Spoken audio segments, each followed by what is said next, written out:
Bismillahirrahmanirrahim. Assalamualaikum warahmatullahi wabarakatuh. Alhamdulillahi rabbil alamin. Wassalatu wassalamu ala asyrafil anbiya'i wal mursalin wa ala alihi wa sahbihi ajma'in. Nama saya Muhammad Amirul Firdaus bin Ismail dari unit B9. Pada pagi ini, saya akan membentangkan satu pentaksiran berterusan untuk subjek pengantar pengajian pendidikan kod GPPP 1092. Soalan yang diberikan ialah menjelaskan pengertian konsep aspirasi dan hala tuju pendidikan serta implikasinya terhadap guru berjiwa pendidik. Okey, baiklah. Beberapa subtopik tajuk yang akan saya bentangkan pada hari ini. Okey, tajuk besarnya adalah tentang pendidikan. Okey, beberapa tajuk bawahan tentang pendidikan yang akan saya terangkan ialah tentang konsep pendidikan. Yang kedua adalah aspirasi pendidikan. Yang ketiga, implikasi terhadap guru berjiwa pendidik. Okey, yang ketiga ialah hala tuju pendidikan. Perkara ini akan saya bentangkan pada slide yang akan datang. Okey, baiklah, saya akan memulakan sesi pembentangan. Okey, sebelum saya masuk pada soalan dengan lebih mendalam, saya akan menerangkan terlebih dahulu tentang saya akan menerangkan secara umum tentang pendidikan. Okey, sebagaimana yang kita tahu, pendidikan adalah satu proses yang penting dalam kehidupan manusia. Terutama, sebagaimana kita tahu, Malaysia salah satu negara yang mementingkan pendidikan. Kerajaan Malaysia mewajibkan pendidikan bermula sejak kecil lagi. Okey, mengapa ia penting? Kerana pendidikan dapat membentuk kepribadian, kebolehan dan menambah kepengetahuan seseorang. Okey, pendidikan jika diambil berat, dia akan memberi kesan yang besar bukan sahaja kepada individu tetapi juga kepada masyarakat dan negara.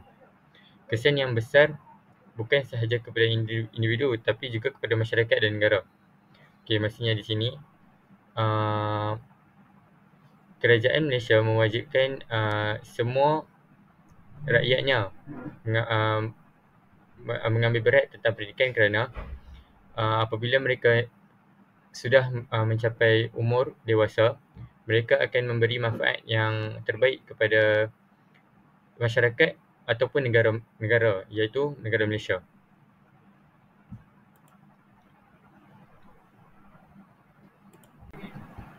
Okey, kita akan masuk kepada pengertian konsep.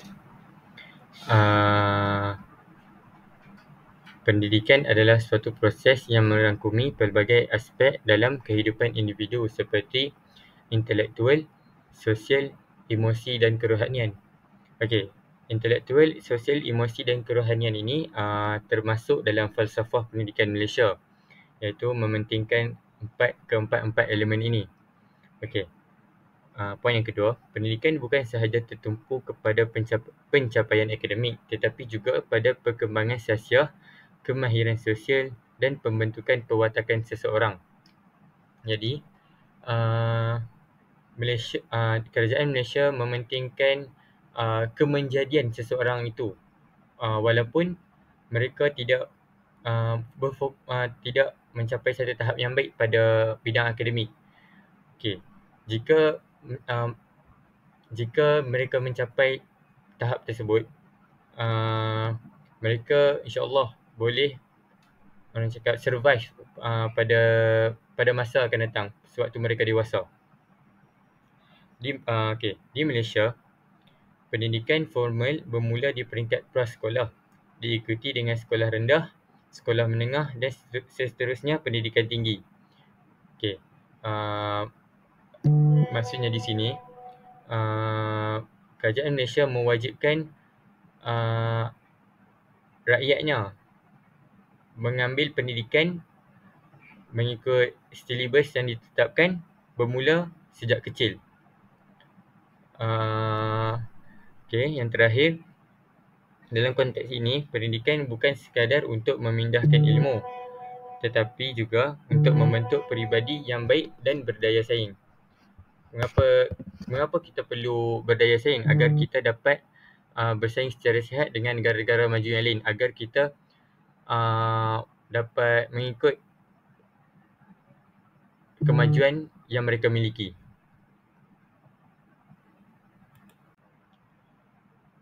Okey, saya akan masuk pada subtopik tentang 3 elemen utama dalam pendidikan yang harus ditekankan. Okey, elemen yang pertama ialah aspek kognitif. Aspek kognitif tu ialah kemampuan intelek dan pengetahuan yang diperoleh melalui pembelajaran. Okey, maksudnya di sini, dalam pendidikan, ia merangkumi pemahaman, analisis, sintesis dan penilaian yang berlaku dalam proses pembelajaran. Okey, elemen yang kedua ialah aspek efektif, merangkumi nilai-nilai murni, emosi, sikap dan kepribadian pelajar.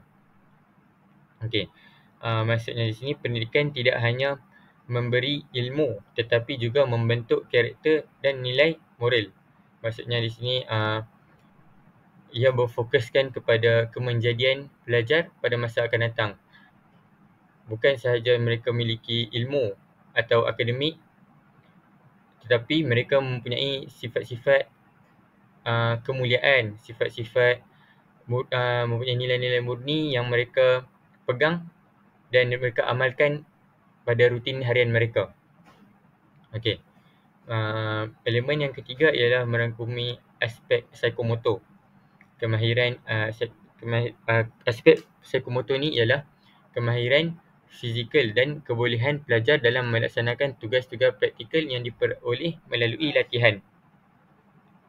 Okey. Maksudnya di sini, pelajar boleh melaksanakan tugasan-tugasan tidak kira secara dalam maya ataupun secara praktikal di dalam kelas.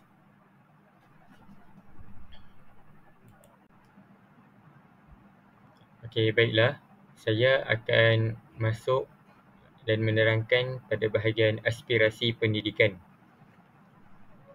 Aspirasi pendidikan merujuk kepada matlamat jangka panjang yang ingin dicapai oleh sistem pendidikan negara. Maksudnya, mereka mahu mencapai rakyatnya pada masa akan datang melalui pendidikan. Okey. Aspirasi ini termasuklah untuk melahirkan generasi yang bukan sahaja cemerlang dalam bidang akademik tetapi juga mampu memberi sumbangan positif kepada masyarakat dan negara. Okey. Sebagaimana yang saya terang sebelum ini, mereka mahu rakyatnya mempunyai sifat-sifat moral yang baik. Walaupun mereka tidak mempunyai pencapaian akademik yang tinggi, tetapi mereka mampu memberi sumbangan yang positif seperti mereka membantu jiran-jiran, membantu masyarakat terdekat jika mengalami kesusahan seperti rumah mereka terbakar dan sebagainya. Maksudnya mereka tidak mempunyai sifat sombong dan angkuh yang membuatkan diri mereka menjadi terasing dengan masyarakat. Okey, perkara inilah yang ditekankan agar Malaysia terus maju seiring dengan negara maju yang lain. Okey. Aspirasi ini menggambarkan harapan dan cita-cita yang lebih besar mengenai peranan pendidikan dalam mencorakkan masa depan negara dan pembangunan sosial. Okey. Kita boleh lihat pembangunan sosial sangat ditekankan agar keharmonian, keamanan dikekalkan sehingga hari ini. Kerajaan tidak mahu rakyat bermusuh-musuhan antara satu sama lain. Dalam konteks Malaysia, aspirasi pendidikan juga berhubung rapat dengan Wawasan 2020 dan Dasar Pendidikan Terkini.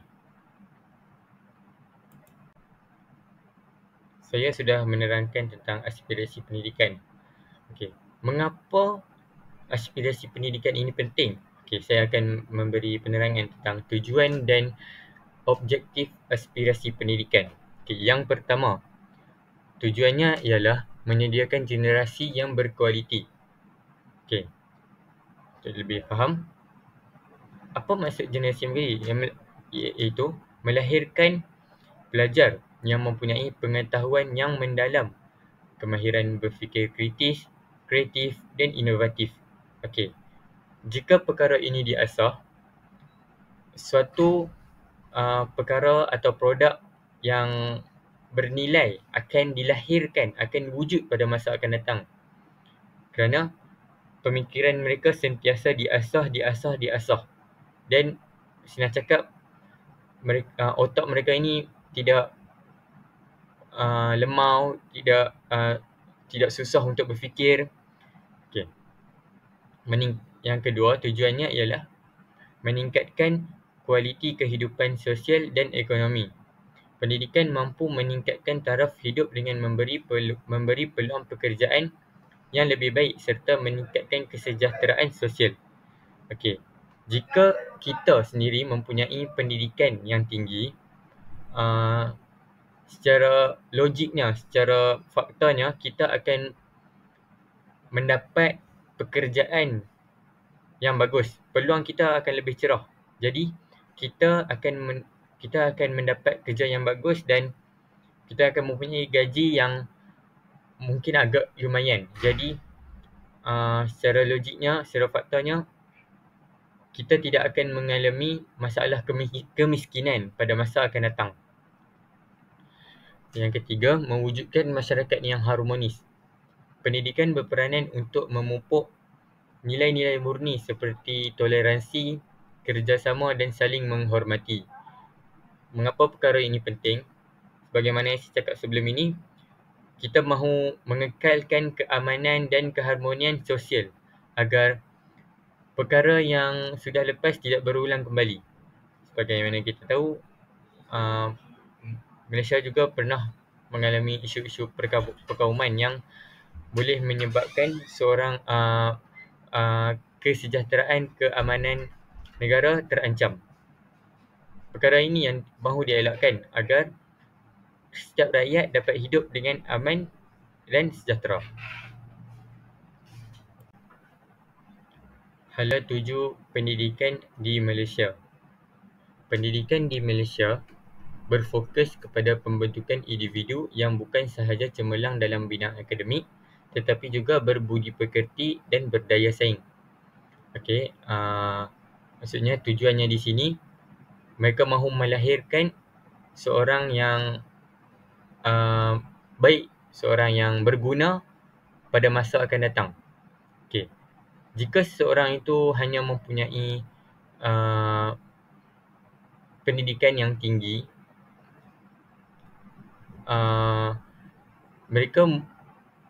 jika nilai-nilai murni tidak diterapkan, mereka tidak akan menjadi seorang yang berguna pada masyarakat dan negara. Mereka akan jadi seorang manusia atau rakyat yang suka menyalahkan orang lain dan tidak akan maju pada masa akan datang.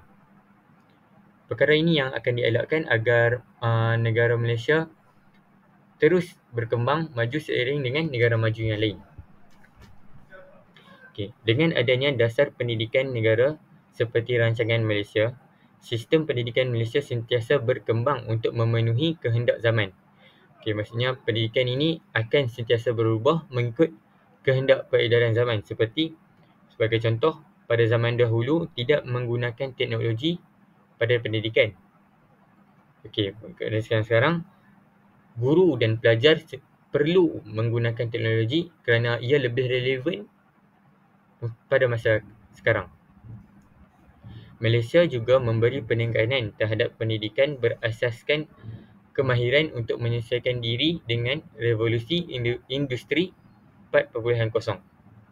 Okey, secara apa yang boleh saya simpulkan, hala tuju pendidikan ni adalah untuk melahirkan masyarakat yang berpengetahuan, berkemahiran dan beretika semasa mereka sudah mencapai umur dewasa.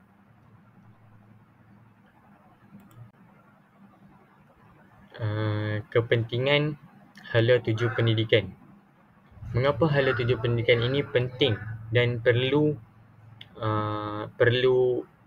wujud dalam sistem pendidikan Malaysia? Okey, saya akan terangkan kerana hala tuju pendidikan ini sangat penting kerana ia memberi arah kepada keseluruhan sistem pendidikan negara. Maksudnya apa yang perlu rakyat atau pelajar capai pada masa akan datang. Jika objektif tidak tercapai, maka sistem pendidikan akan berubah agar sentiasa relevan pada masa akan datang. Okay. Pelaksanaan dasar pendidikan menjadi lebih fokus dan terkesan. Maksudnya dasar pendidikan ini akan lebih fokus pada bahagian-bahagian yang bermasalah agar pelajar-pelajar ini akan mendapat kesan-kesan yang positif. Hal ini juga memberi peluang kepada negara untuk mencapai matlamat pembangunan sosial dan ekonomi.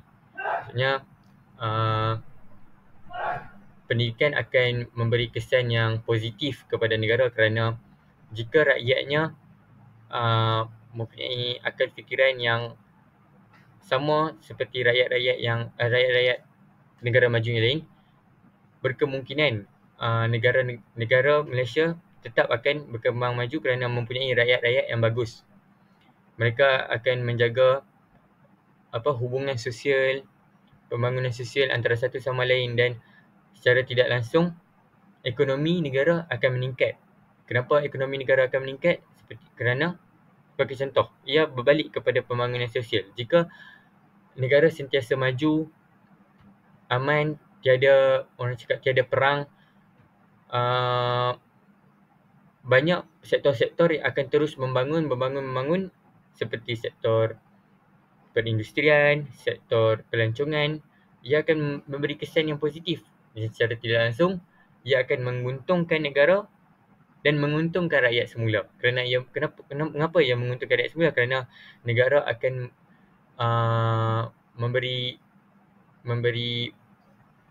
memberi kesan-kesan seperti pembinaan hospital, pembinaan perumahan murah dan sebagainya. Okey. Kita sudah tahu tentang aspirasi, konsep dan hala tuju pendidikan. Okey. Secara apa yang saya akan terangkan, pendidikan ini akan memberi kesan atau implikasi terhadap guru berjiwa pendidik. Apa yang dimaksudkan tentang guru berjiwa pendidik ini? Iaitu guru berjiwa pendidik adalah seorang yang mengutamakan pendidikan sebagai satu amanah dan tanggungjawab. Maksudnya mereka mengambil berat tentang pekerjaan mereka. Mereka bukan hanya mengajar semata-mata. Mereka mempunyai sifat ikhlas dalam diri agar pelajar-pelajarnya mengambil berat juga tentang pendidikan. Okey, guru ini lebih daripada sekadar pengajar. Mereka adalah pemimpin yang menginspirasi pelajar untuk mencapai potensi penuh mereka.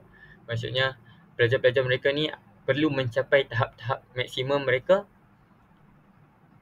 di dalam kelas agar mereka terus berkembang menjadi pelajar yang cemerlang pada masa akan datang. Okey. Implikasinya ialah yang pertama, guru berjiwa pendidik akan sentiasa berinovasi dalam pengajaran. Okey, sebagaimana yang kita tahu, jika guru ini sentiasa berinovasi, mencipta sesuatu yang baru sewaktu seksi pengajaran, mereka akan menarik minat murid-murid agar tertarik kepada pendidikan. Mereka tidak akan mengambil sambal lewat terhadap pendidikan mereka. Mereka akan rasa pendidikan itu satu perkara yang sangat penting bagi mereka. Okay. Mereka akan menjadi role model kepada pelajar. Okay. Maksudnya pelajar-pelajar ini akan mengidolakan guru-guru mereka dan terus berusaha untuk menjadi pelajar yang cemerlang. Mereka akan meningkatkan, tidak kira lah dalam bidang akademik sekalipun. Sebagai contoh, jika seorang guru itu memberi sifat murni yang tinggi, pelajar juga akan mengikut apa yang guru itu miliki. Okay, yang terakhir, memupuk nilai-nilai murni dalam pelajar. Okay.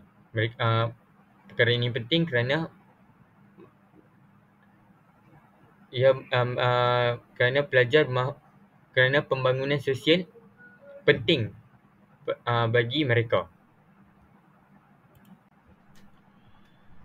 Okay, baik. Saya akan masuk tentang peranan guru dalam pendidikan.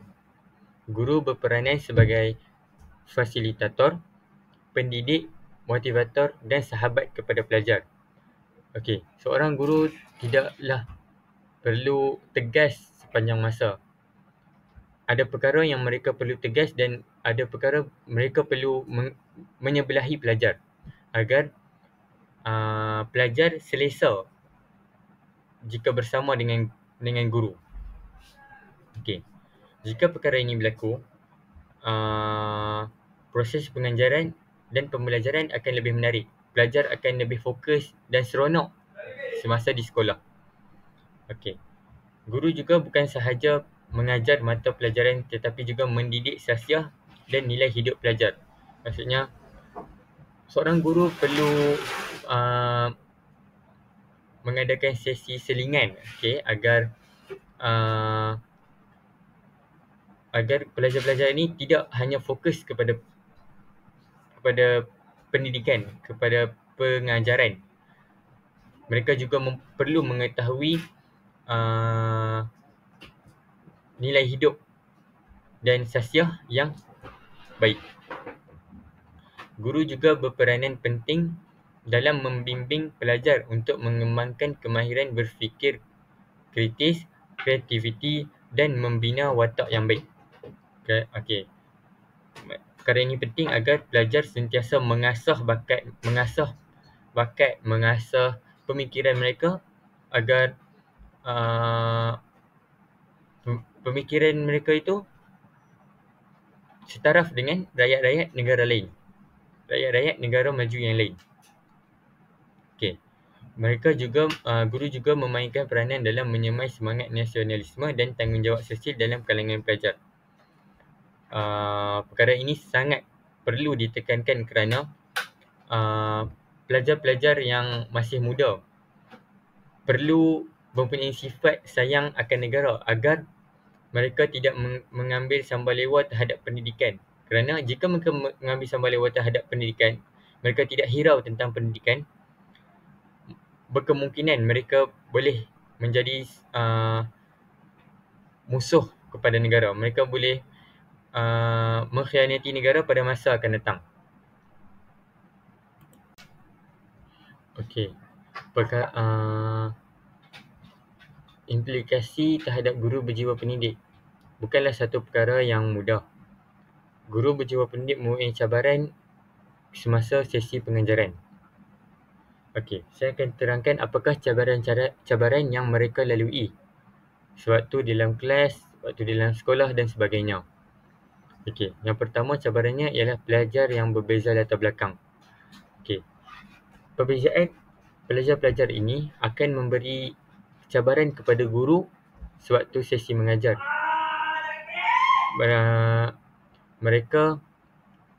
Guru perlu memastikan pembelajaran berlaku secara inklusif dan adil agar tidak berlaku sifat sebelah pihak, menyebelahi sebelah pihak. Okey, yang kedua cabarannya tekanan mencapai keputusan akademik. Okey, guru akan mengalami tekanan minda, stres dan sebagainya kerana pelajar-pelajar tidak mencapai keputusan akademik yang baik. Jadi apabila perkara ini berlaku, guru akan mengalami tekanan sewaktu sesi pengajaran berlaku.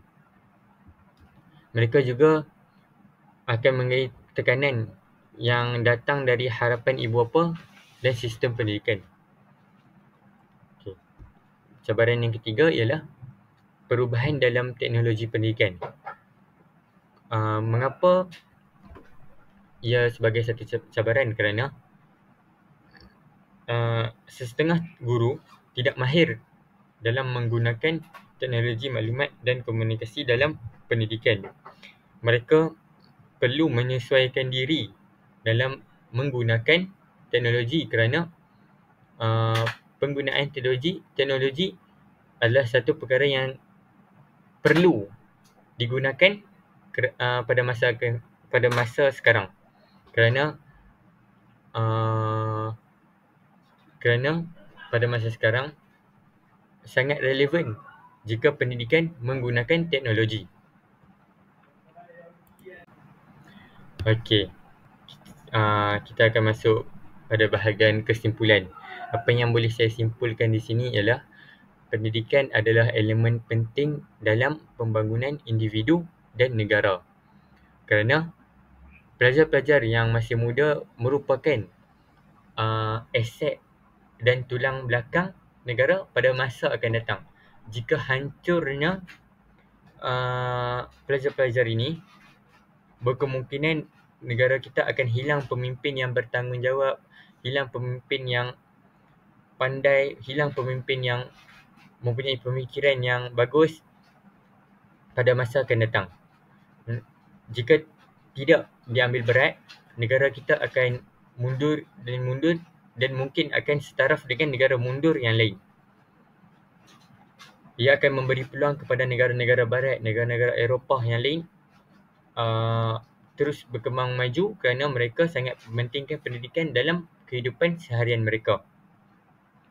Okey, aspirasi dan hala tuju pendidikan memberi panduan dalam merealisasikan matlamat sistem pendidikan. Okay, bagaimana kita tahu matlamat sistem pendidikan ini adalah pada tempoh jangka panjang. Jika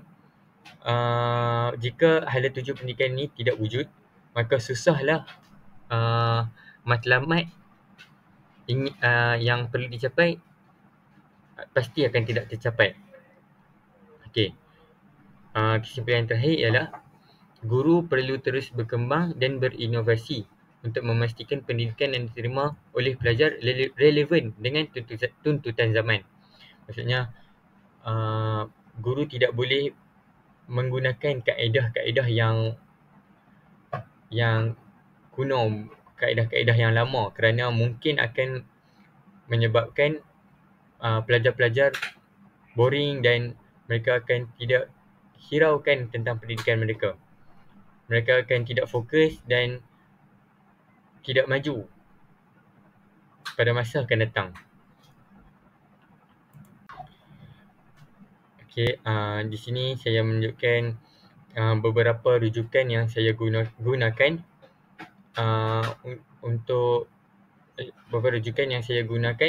untuk menghasilkan video ini. Okey, saya merujuk kepada 6 rujukan yang saya mengambil daripada Google Scholar. Semua rujukan ini relevan bermula pada tahun 2019 hingga tahun 2025. Sampai di sini saja pembentangan saya pada kali ini. Apa yang baik datang daripada Allah dan apa yang buruk datang daripada kelemahan diri saya sendiri. Saya rasa saya akan berhenti pada setakat ini saja. Sekian. Wabillahi taufiq wal hidayah. Wassalamualaikum warahmatullahi wabarakatuh. Sekian, terima kasih.